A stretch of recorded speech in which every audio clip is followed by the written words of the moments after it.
Alam mo ba na ang may pinakamababang win rate ngayong season ay si Fanny?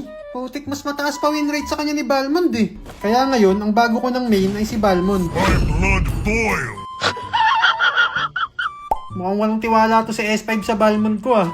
Hindi niya ata alam kakampi niya yung top 69 global na Balmond. Tingnan niyo naman, walang magawa sa kanya si Keitaro. Walang magawa kundi tumakbo. Tapos sumunod pa yung top 12 global na si Calamares na ipag 1v1 sa akin. Iba talaga pag top global ka eh. Isipin mo, pumapalag ka sa Balmond ng level 2. Ang lakas ng tama mo! Palurin pala yung gusyo nila eh, no? Sarap paluin sa ulo.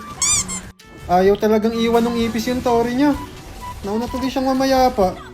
Di ko alam kung bakit mababa yung win rate nito ni Balmond. Ang bilis naman siya mag-farm. Halimaw din. Tingnan niyo, kanya-kanyang takbo yung mga kalaban. Di nila alam gagawin kung papalag sila o magbabak. Partida, lasing pa yung Grak namin. Napakapangit ng ugali mo! Halimaw talaga yung Gusion Birds. Ginugulpi niya yung mga kampi ko. Puk! Ayun na nga, tumatrash talk na si Bato. Pero sakto lang naman yung trash talk niya dito kasi Bato rin yung kakampi niyang Balmond eh. Oh. Tignan niyo, naliligo na ako sa Tori pre. Ano? Babad na ako dito. Oh. Ngek, tapos na kagad. Sabi ko na nga ba si Balmond na ang new meta, hindi na si Fanny. Obvious ba?